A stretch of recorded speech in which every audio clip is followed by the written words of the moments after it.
Welcome to Institute for Veterans and Military Families webinar series. My name is Mirza Tegic. Welcome. I'm honored and humbled to have today a great guest with us who's going to talk about fundraising for your business. His name is Fahad Hassan. He is the founder and the CEO of Always Prepped, the leading K-12 analytics platform on the web. Fahad is an education entrepreneur focused on building technology companies that improve educational outcomes. Fahad has raised $750,000 for his first venture as a senior in college for a Daylight, and recently he raised about $1.2 million for his current venture, Always Prepped. He was also part of a team that raised about $4 million at IntelliWorks, a company that acquired Fahad's first venture. As you can see, based on his short bio that I have provided here, Fahad has been successful in raising funds, and today he will highlight the fundraising process for new and/or growing venture. That said, Fahad, thank you for joining us today. Thanks for having us. It's all you now. Thank you. Great. So I'm going to dive into the slides. If you want to pull up the slides here, can everyone see this? Can we see the slides? Okay. We should be all set. Yep. There we go. So what I wanted to do today is simply walk everyone through a fundraising deck, if you will. The deck I prepared today is fictitious numbers, fictitious concept, but I figured the best way to go about helping other entrepreneurs that are interested in building a company and going about the fundraising process was simply to walk them through what an entrepreneur like myself would present to potential investors and other folks that were interested in investing in my company. And please feel free to use the live chat and ask questions, interrupt, and so forth along the presentation, and then I will also be happy to take questions at the very end as well. So without much more detail, we're on the main title slide here, and what I'm going to present to you today is a very short deck. I don't think it's more than 10 slides here, and then at the very end I'll summarize some of the main concepts that I've learned about fundraising and building a company in addition to this deck. So this deck, what you're looking at on the front page is your title page effectively. Your company logo and name will go on the first page, and then usually a tagline for your presentation. So or a tagline for your business. In this instance, it's we're talking about fundraising for your business, which is what I labeled it. And then you'll have your title, your name, and the date at the bottom. Now keep in mind, a lot of investors will pass along your decks from one firm to another, one investor to another. So whatever you put in there, make sure that you're okay with them sharing. And it's perfectly fine to put confidential at the bottom of the page, but just be aware of what investors will do once you pass out your deck. Next slide. So the first slide I typically like to start off with is your team slide. And for me, the team slide is the most important slide because usually when you're meeting an investor, it's for the first time or you've been introduced by someone else. So they'll want to know who you are. So before your business, before your concept, your opportunity, the problem you're solving, and so forth, think about the other investor across the table from you in terms of, just two guys or two women or whoever talking. And in order to do so, you want to give them your background. The most important thing I've learned over the last 9 years in doing this is your team and your background is everything. Concepts change, business ideas change, who you are and who you're going to work with, your co-founders are everything to an investor. In fact, I would say you spend a lot of time on this section just talking about your background, what makes you an expert in which fields, and why you are most qualified or you and your team members are most qualified to solve the problem you're going to present to them throughout the deck. On the right-hand side, what I also like to do is provide some high-level executive summary. So typically, I am not a fan of going out and raising capital to build an app or a website. There are enough free tools on the internet out there today that really allow you to do that for cheap or for free. So on the right-hand side, what I like to do is a summary of the work we've already done to date. I typically do not go to an investor until we've either built out a prototype, have some initial customers, maybe even some friends and family financing, and you want to highlight some key terms on the right-hand side. So before you even begin your presentation on your concept or the metrics that you're going to present to the investor, they know who you are, what you've done as you're leading into this conversation. Next slide. So soon as you finish who you are, I'd like to go directly into the opportunity, right? So put yourself in the shoes of an investor, right? They're going to look at you in a meeting, and that meeting will probably last no more than an hour. And then they have 10 other entrepreneurs that are going to come through with a million ideas, a million concepts. So you want to hit home the points that are critical to you in your business immediately. So after you introduce yourself and your team, typically what you want to do is say, okay, here's the opportunity. In this example that I made up, you want a single declarative statement, something like the first app ever to monitor daily calorie intake. And in this example, we're going to focus on an app that helps people monitor their health paradigm, if you will. Now, why is this an opportunity? You want to make it extremely simple. You never ever read from slides. You want to use these as bullet points to present to an investor. So I simplified it in three ways. I said, in the past, no one cared about counting calories because no one was overweight. I made that up, but you get the concept. The present is the last 3, 4, 5 years. Well, people are becoming more health conscious, and there's a growing trend in obesity, so we need to solve this epidemic. So now you're highlighting where the problem is and how you're coming about the opportunity. The future is really the opportunity. Well, if we're getting more information, everyone's going to want to track their weight in this example, and thus my company has created a smartphone app that can help people track your weight loss and so forth. So you present a very clear picture of how you came to this opportunity and the problem set you're going to solve in the marketplace. So in one slide, 3 sentences and declared sentence at the top, you know exactly what you're getting yourself into in the conversation you're about to have with this investor. Next slide. So the next slide is a detail of the problem set. So you've identified what the opportunity is. Why is it an opportunity? If you can't state your problem in one simple sentence, then it's too complicated, especially in a tech business. So in this example, I made up the problem. No one tracks their health properly because it's cumbersome, and the tools to do so were never at our fingertips. Well, that paradigm has shifted, right? With mobile, with the web, with the internet, you can do a lot of things today that you couldn't even do 5 years ago. So this is a problem that we've identified in the marketplace that we believe through the advent of technology we can solve.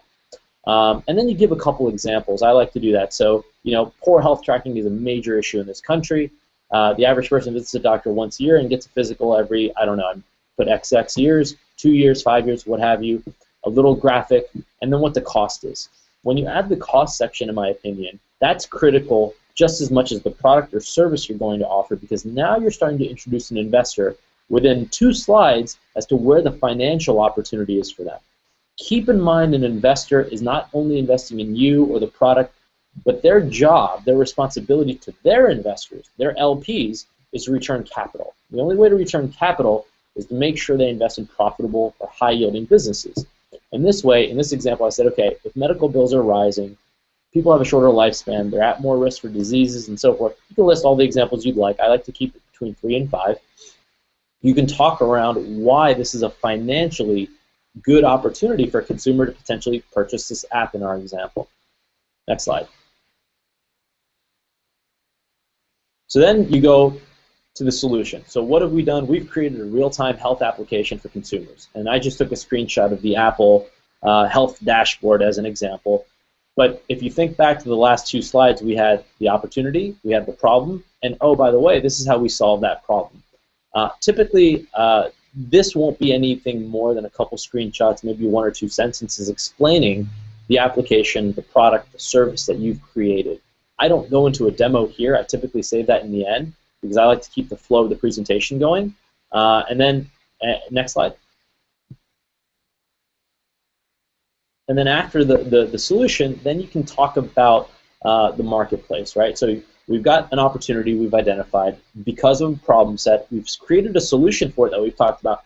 Now you want to quickly get into why this is a solution that is not a nonprofit, not-for-profit, why this is a for-profit business, why an investor should invest in you or your partners, and where the opportunity is. So in this example, I simply highlighted that the market size is XX% of consumers want to track their health. 50%, 70%, I don't know, right? But let's pretend it's a big number, and the large market opportunity is, there was $50 billion in U.S. health expenditures in technology last year alone, and of that $50 billion, maybe $10 billion was spent in health apps alone. So that's really the way I would explain to an investor why there's a marketplace for this, that the market is enormous, and that even if we don't get 5, 10, 15% of the market, that 1% of the market or 2% of the market will yield a really high opportunity. And I don't like to get into numbers or anything, but in this example I highlighted, at $9.99 a month, this is a subscription-based model. So look, maybe they'll download the app, and for $10 a month, they can use the app. There's 100 million consumers interested in apps like this, so you create an opportunity, saying, okay, at 100 million consumers, $10 a month, 12 months a year, we have a $12 billion opportunity. It's a really big number.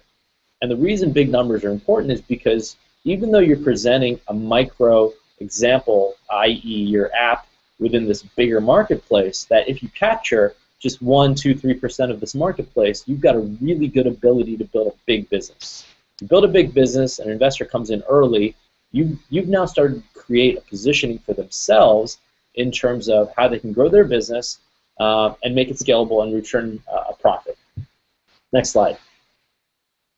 So we've tracked now the marketplace in healthcare, let's say, in health apps. Now what I like to show is, okay, what have I been able to do? What has my team been able to do in the past year? Again, I am not a fan personally of going to investors day one, week one, I've got an idea. Everyone's got an idea. No, you're not special in thinking you have an idea. What makes entrepreneurs extremely special is the fact that they will hustle, they'll work, they'll grind, they'll do whatever it takes to achieve some modicum of success, and I'm going to highlight that a little bit later, before they go to an investor. So I typically like going to investors with some kind of prototype, some basic customers, and so forth. So in this example, I said, okay, when I'm talking to an investor, I'm not going to them day one. I'm going to them year one and saying, hey, look, we had a prototype. People started buying our product. We discounted the product on the right-hand side. You can see that. Instead of $9.99, we were able to sell it for $6.99. We primarily did it all online, so online marketing on our customer acquisition cost was $2.50 per customer. Our year-to-date sales, churn, that's how many customers you've lost for whatever reason. But look, there's a growing trend up and to the right of our success metrics, Mr. or Mrs. Investor. Join the journey with you. Join the journey with me. You want investors to feel like you have figured out the basic model, the foundation, the hardest part of building a business, and now you need their help to scale. Investors don't like investing in businesses where you have no idea if it's going to work or not necessarily, and it's a massive risk for them. Some investors will bet on that, but be prepared to give up a big portion of your company if you don't have these metrics figured out. So, as you can see in the last 5, 6 slides, we have introduced the team, presented the opportunity, explained the problem, shown that there's a large market, shown that we have strong traction in 5 slides. Now, if you go to the last slide here, raising 500K. So this is where you ask for your actual dollar amount, right? And I've seen slides that will say, I'm looking for anywhere from $500,000 to $2 million. I don't typically like that. If you are going to do that, that's okay, but make sure that delta is not large. So maybe you say, I'm looking for between $500,000 and $750,000, right? I typically like to go to an investor and make sure that you know exactly what kind of dollars you're going to need in order to grow your business. So this is the most important slide when you can sit across the table from an investor and say, look, we've done tremendously well with very little to no capital. Our friends and family who helped us get off the ground with $5,000, $10,000 investments, they're small-time investors. I need to take this up to the next level. With their capital alone, we were able to get to 1,000 paid customers. With your money, we're going to be able to grow this company to 2,000 customers, let's say. We're going to add new product sets. We're going to increase the ability to charge customers more money. We're going to expand our team and so forth. And oh, by the way, here are the 2015 milestones I hope to achieve, right? Now you've given an investor a very clear picture of what you're going to do with their capital. Now, what they're going to do is they're going to come back and they're going to sit down and do the math. They're going to do the business model, and they're going to be able to say, you know what, if we give Fahad $500,000 to grow his business, he gets his annual revenues to $1 million, and we know that businesses like his are sold for 3, 4, 5 times their revenue. Well, then at $500,000, I've built a potentially $5 million business. I own 25% of that. Well, I've returned some capital. That's the kind of math they're going to do. But what you need to do is make that math incredibly easy for them and make those unit economics work financially, so it's a good investment. Next slide. And then I typically do a demo. You've presented your whole thing. I'll do a demo. I'll go offline. We'll show the product. You'll want to practice this over and over and over again before you actually get to an investor. Next slide. And you want to keep your demo to 3, maybe 5 minutes. You want to show people that it's simple. No one likes something extremely complicated. My last slide is usually a summary and then a tagline, right? So something that they'll remember. So this is health tracking at your fingertips in this example. And then I'll obviously leave information here at the bottom, email, LinkedIn, Twitter, a million ways to reach you. But what I hope to highlight in this deck is it doesn't take a 20-slide deck, even a 10-slide deck, as you can see, to explain your vision, to explain an opportunity, to say why you need money, the traction you've made, the team you've built. We've done this in, I believe, 7 slides here. That shows that you are on top of your game, you know exactly what type of business you're building, and that you know it inside and out, so much so that you can explain it in 6, 7, 8 slides. People like that concise nature. No one likes someone rambling on and on about what they're doing, the details. Just get to the point, get to the next step. Investors like that go-getter attitude. So I hope that helps. Next slide. I wanted to summarize in what I believe are 2 or 3 more slides I have left here, a couple quick summary notes that I've learned over the years about raising capital. The first thing I'm going to say is building the foundation of your business is the most important part, right? And I've heard this quote many times. When you're building a skyscraper, the hardest part is laying the foundation, right? The rest of the skyscraper goes up as soon as the foundation that is laid is strong, right? When we're launching rockets in outer space, the most fuel is used, 90% of it is used in just getting it out of our atmosphere, right? Startups are the same way. If you lay the foundation properly, which means you have a good team, you've researched your market, you've iterated on your product, you've gotten some basic traction, you've built a prototype, once you've done those, it's extremely difficult for an investor to come back to you and say, you're not a good investment. You've effectively positioned yourself where they can't say no to you, right? If you go to someone with an idea, there's a million ways to poke holes at it. But laying the foundation is the most important part. And as such, I've highlighted 4 or 5 things that I think are critical if you want to be a successful entrepreneur. The first one, and this is a mistake I've made over and over again, which I hope to never make again, is you never start a company without a co-founder. Building a company is one of the hardest things you can do. The failure rate is upwards of 99%. I believe 3 out of 100,000 businesses survive a decade or more, just to give you some numbers. So the odds that you're going to make it alone on top of that is extremely little. I've found that the best companies, the best entrepreneurs in the world are the ones that have co-founders, people that are committed to their mission as a group from day one until the very end. So definitely, if you're starting, the best way to lay a foundation is to build a really, really strong team. Your team is everything. The product will change, your service will change. You may be working on something that has nothing to do with the original idea, but you've wiggled your way into that position. And the way to get there quickly is by having a great team. The second thing I really like to highlight for entrepreneurs is a lot of entrepreneurs look at the current macro environment that we live in. You open the news, you open TechCrunch, you go on Facebook, you go on Twitter, and someone's always raising money from investors. You see 1 million here, 2 million there, 5 million. So they're hungry to go get capital, right? What they don't see is the entrepreneurs that typically end up doing that spend 3, 4, 5 years getting to that point, right?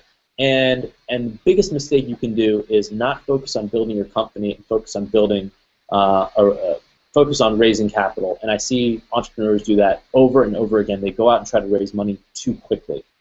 So make sure you're ready for capital before you actually spend time in going out and chasing investors, because it's a ton of work.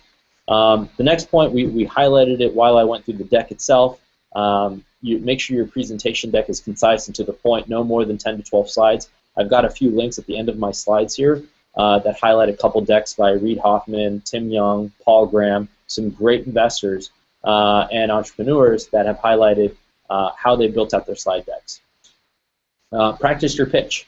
That's incredibly, incredibly critical, is never ever go into a meeting or a presentation alone. Make sure the first investor you see, it will be the 100th time you've done your pitch. Pitch everyone. Pitch your kids, pitch your friends, pitch Mirza, pitch whoever you can. and get their feedback. You know, once you pitch enough people, what you'll find is that some advice that someone gives you may be very specific to them. It may be emotional advice, but that's not what you should worry about as much as the advice or the feedback you hear from everyone consistently. That's what you should hear for. So if you pitch 10 people and each of them give you one piece of advice that the other person doesn't give you, well, that may just be their opinion.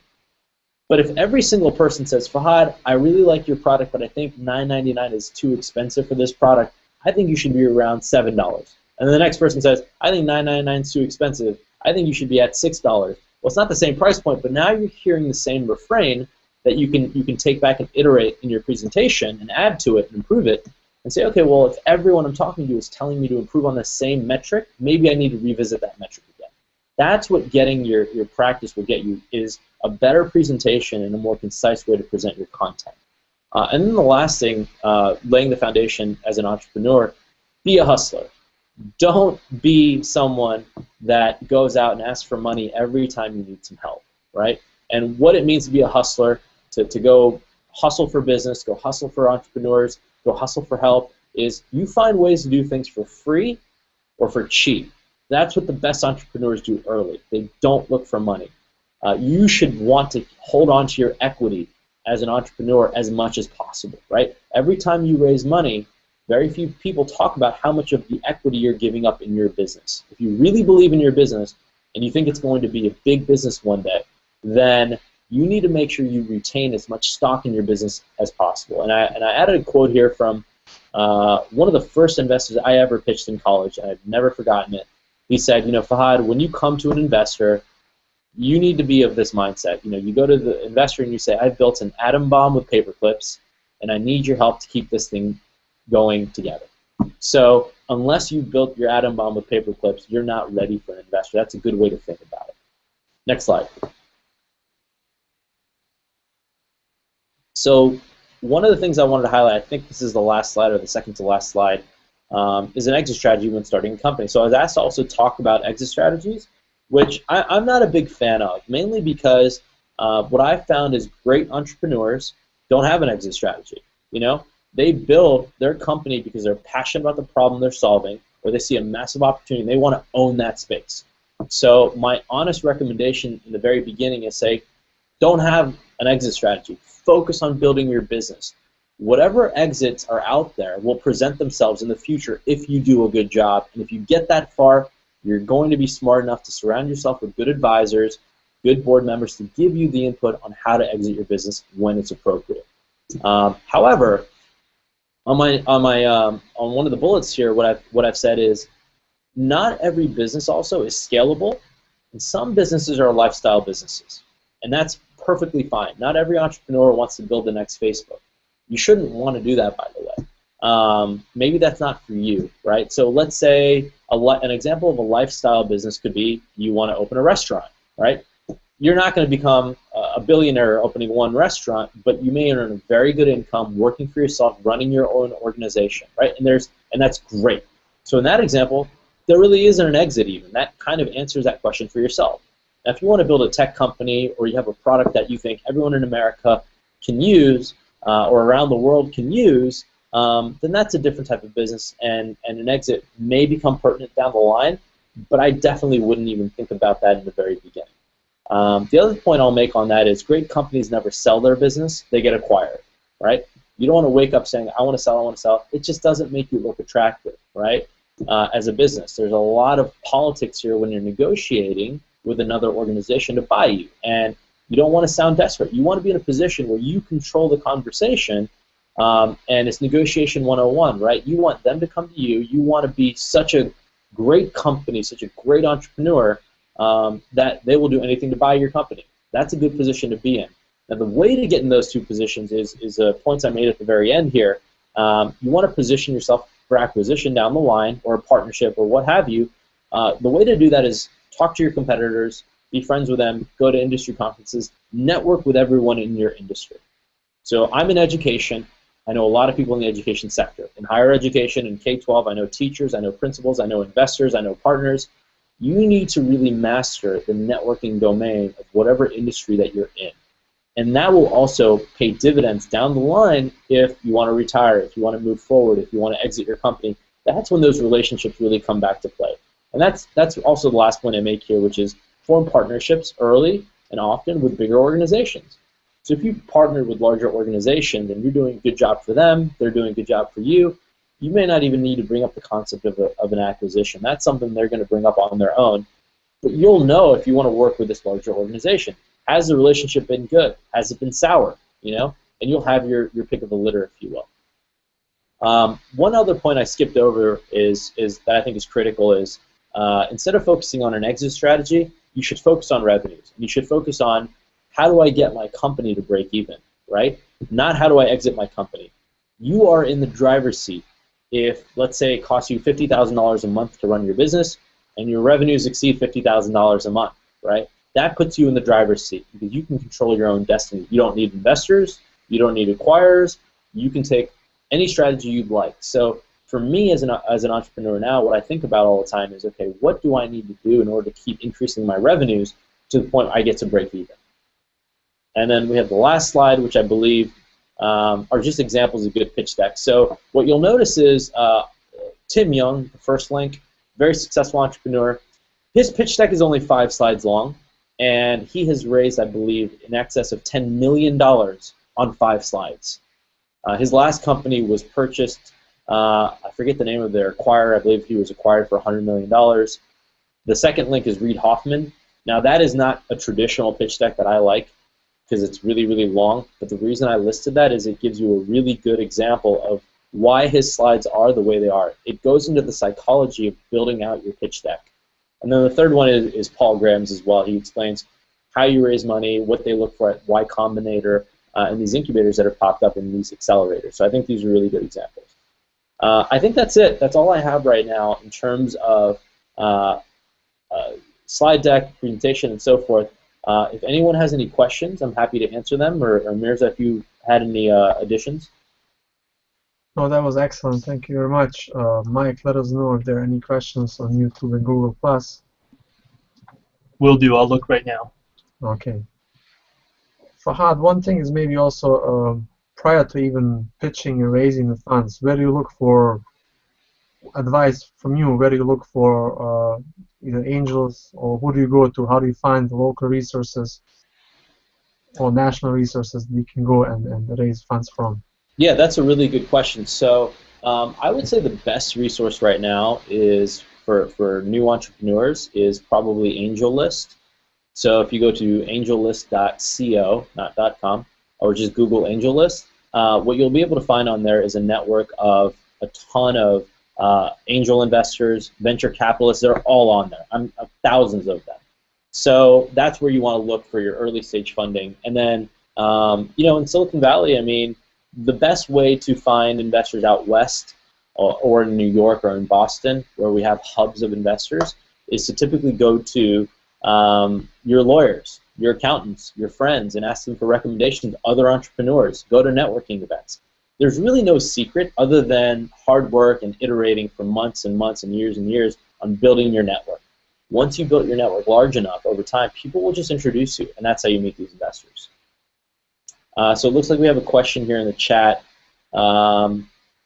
According to the statistic about startup businesses failing, over what time frame on average is that within the first 5 years? So I think what he's asking is